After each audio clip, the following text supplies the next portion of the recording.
اور آج ہم نہ جاننے کی وجہ سے کہتے ہیں کہ شیعہ سنی بھائی بھائی، حالانکہ ان کی کسی بات سے ہماری مماثلت نہیں ہوتی۔ ان کا عقیدہ بلا فصل حضرت علی اللہ کے رسول کے بعد، ہمارا عقیدہ اللہ کے رسول کے بعد ابو بکر، عمر، عثمان، اس کے بعد علی ہے۔ مانو سب سے پہلا عقیدہ اہل سنت اور شیعوں میں اختلاف کا کیا بنا؟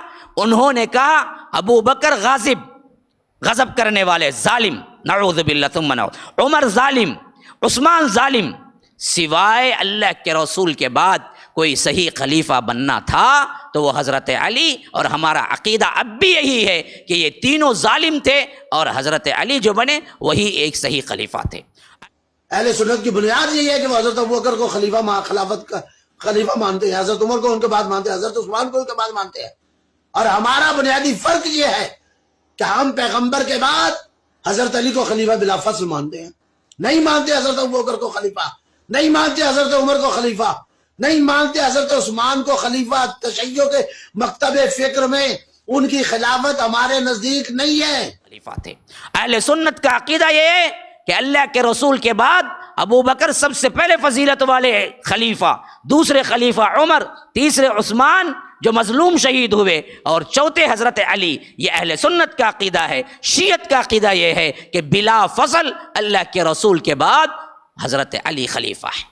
یہی پہلا عقیدہ ہم میں اور ان میں ٹکرانے والا ہے، جو بنا یہودیت سے، جس کا بانی عبداللہ بن سبا، یہ بدبخت جو بنا، جس یہودی لابی کا یہ ایجنٹ تھا، اور جس حیثیت سے اللہ کے بعد حضرت علی کو الہ کہنے والا بدبخت تھا، اس کے بارے میں کھل کے شیعوں نے خود لکھا اپنی کتابوں میں آگے چل کر کہ تمہارا بانی کون ہے۔ بھائی پوچھا جاتا نا، کوئی بھی فرقہ ہو تو ہم پوچھتے کہ تیرا بڑا کون ہے، تو کس کو مانتا ہے، کہاں سے آئے شیعہ؟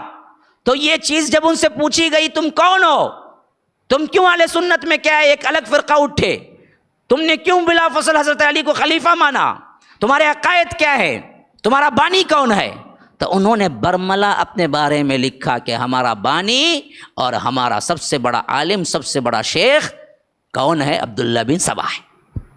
یہ ان کی کتابوں میں انہوں نے باقاعدہ لکھا ہوا ہے، جس عبداللہ بن سبا کے بارے میں پوری تاریخ گواہ ہے کہ جس نے برملا کیا ہے، فتنے اٹھائے، حضرت عثمان کو شہید کیا، حضرت علی کو سامنے آ کے اللہ کہا، اور اس کے ساتھ ساتھ پورے بدعات نکالے، اور حضرت علی نے اسے جلا کر ختم کیا۔ اس کے بارے میں شیعوں کا عقیدہ یہ ہے کہ یہی ہے جو ہمارا بانی ہے۔ اور آج بھی شیعہ ایران ہے، پوری دنیا میں شیعہ ہے کہاں، حکومت کہاں ہے اس کی؟ ایران۔ یہ آج کا نہیں ہے، یہ بہت پرانا اندر کا معاملہ ہے، اس کو سمجھنا ہے اہل سنت ہمیشہ۔ کبھی بھائی بھائی نہیں ہو سکتے، یہ تو ہمارے این سے این بجا دیں گے اگر موقع ملے۔ یہی ہو رہا ہے شام میں۔ شام میں وہ مظلوم بچے کیا پاپ کیے اس بدبخت کا جو بشار الاسد ہے، وہی شیعہ نے علیوں کا تھا جنہوں نے حضرت علی کو مروانے میں بھی ہاتھ دیا، اسی طرح حضرت حسن کو مروانے میں بھی ہاتھ دیا، اور اسی طرح حضرت حسین کے مروانے میں بھی یہی بدبخت آئے تھے، انہوں نے ہی قتل کیا تھا۔ اور آخر جب پلٹ کے آئے تو نعرے بلند کرنے لگے، وقت گزرتا گیا تو مرثیہ خوانی کرنے لگے، وقت گزرتا گیا یا حسین کے نعرے بلند کرنے لگے، وقت گزرتا گیا تو ان کے الگ الگ رسومات ایجاد کر لیے۔ انہوں نے اہل سنت سے بالکل ہی الگ معاملہ اپنا لیا، اپنا عقیدہ الگ بنا لیا، اپنا قرآن الگ بنا لیا، اپنے حدیث کی کتابیں الگ بنا دیا، اپنی فقہ الگ بنا دی، ہر چیز انہوں نے کیا کیا، اسلام کا اختلاف ایک ایسا کیا کہ کوئی مذہب کتنے فرقے بنے لیکن قرآن ان کا ایک ہے، رسول ان کا ایک ہے، کتاب ان کی ایک ہے، فقہ ان کی ایک ہے، لیکن یہ شیعہ تھے جو برابر پلاننگ سے آئے تھے، اور انہوں نے اسلام کا لبادہ اوڑھا، اور آخر کار جو کرنا چاہتے تھے وہی کام جو عیسائیوں کے اندر جان پول نے کیا تھا۔ عیسائی تھا، وہ بھی دراصل یہودیت سے عیسائی بنا اور حضرت عیسیٰ کا ماننے والے کی روب میں اللہ تین ہے کا عقیدہ پیش کرنے والا پہلا شخص جان پول تھا، جس کی وجہ سے آج پوری عیسائیت شرک و بدعت میں ہے۔ بالکل یہی معاملہ مسلم امت کے ساتھ کوئی کرنے والا تھا تو وہ یہودی تھا جو عبداللہ ابن سبا نے آ کے حضرت علی کو اللہ کا لبادہ اڑایا اور آگے چل کے الگ ایک مذہب کریٹ کر ڈالا، جس کی کتاب الگ، جس کے جز الگ، جس کے پارے الگ۔ قرآن کے ان کے پاس 40 جز ہیں، روزہ الگ، مغرب کے بعد کھلتا ہے، امام الگ۔ ان کے لیے نبوت کا معاملہ، امامت بڑھ گیا، نبوت کم ہو گئی۔ ان کے امام نبیوں سے بھی آگے بڑھ گئے، حضرت علی اللہ کے رسول سے بھی آگے بڑھ گئے۔ پنجتن پاک کا نعرہ لگایا گیا، حضرت حسن، حضرت حسین، حضرت فاطمہ، حضرت علی اللہ کے رسول، اس کے علاوہ سب صحابہ جہنمی کا نعرہ لگایا گیا، اور یہ پنجے سنیوں کے ہاتھوں بٹھائے گئے، لیکن اندر رکھنے والے سب کے سب شیعہ تھے۔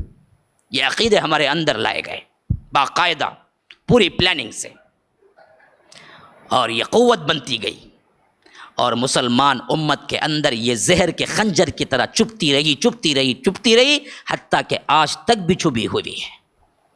آج تک بھی آپ میپ دیکھ لیجئے، عرب کنٹریز اور گلف کنٹریز اور اس کے بارڈرز میں یہ ایران خنجر کی طرح چبا ہوا ہے، جو سب کی طرف سے خطرناک ترین کھیل کھیل رہا ہے۔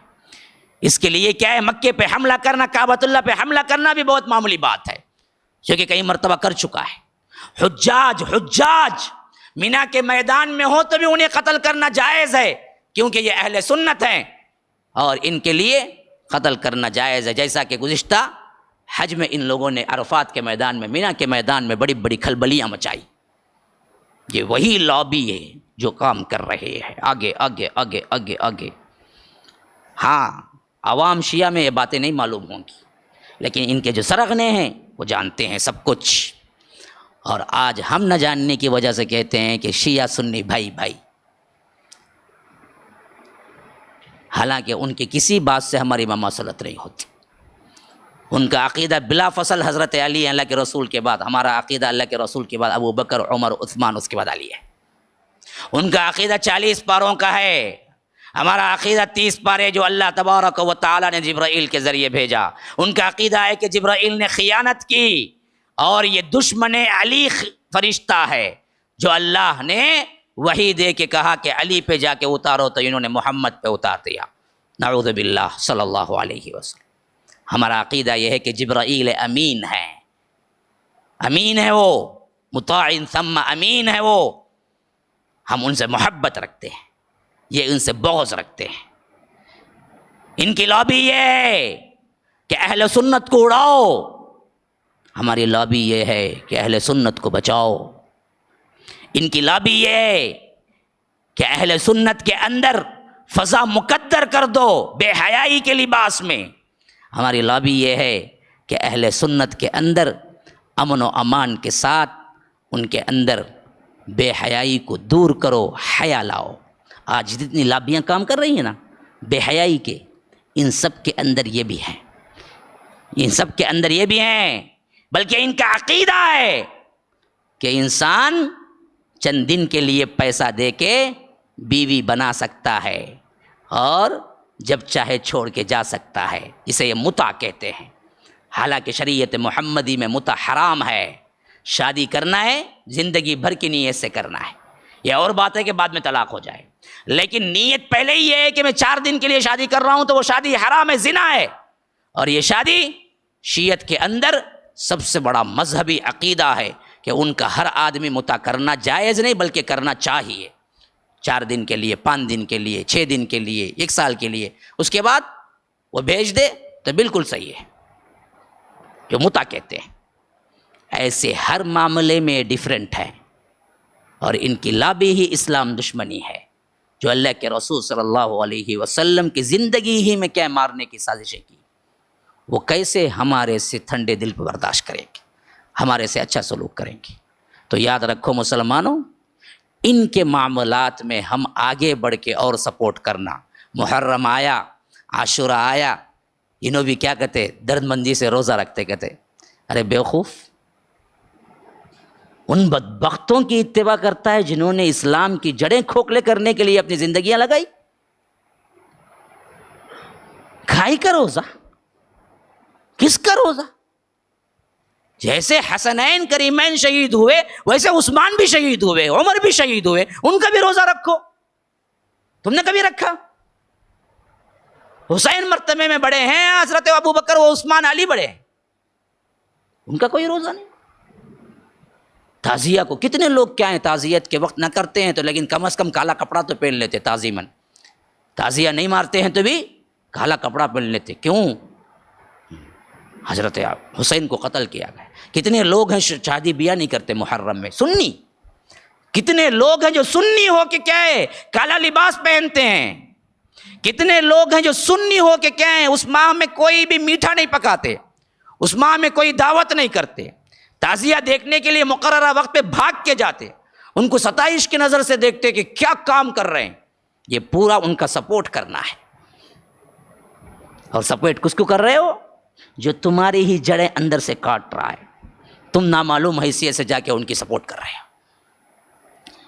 جو تمہیں کیا ہے اگر موقع ملے گنوں اور توپوں سے اڑا دے، تمہیں اتنا غصہ اندر دبائے ہوئے ہو اور تم جا کے اس کے پاؤں دھوتے ہو۔ یہ کیسا معاملہ ہے؟ کیوں اتنی جہالت برتتے ہو؟ کم از کم اپنے دشمنوں کو تو پہچانو کہ کون دشمن ہے کون دوست ہے۔ آج یہ لابی صہیونیت اور شیعیت یہ دونوں مل کے مسلم امت کے اوپر ایک جال بن چکی ہے۔ اگر ہم اس خطرے کو نہ بھاپیں گے تو یاد رکھو بہت جلد یہ لوگ جو مقدس مقامات ہیں اس کو بھی نہ چھوڑیں گے، جو کہ حال میں ہمارے واقعات ہو چکے ہیں۔ حج کے دوران، رمضان کے دوران ان کی سازشیں بڑھتی جاتی ہیں۔ تو جب تک ہم اس کا احساس نہیں کریں گے ہم اپنے بچاؤ کے لیے کچھ نہیں کر سکیں گے۔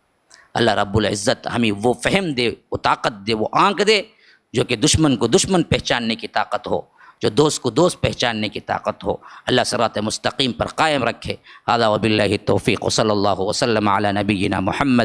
اسأل اللہ لی ولکم ولسائر المسلمین من کل ذنب فاستغفروه انہ هو الغفور الرحیم۔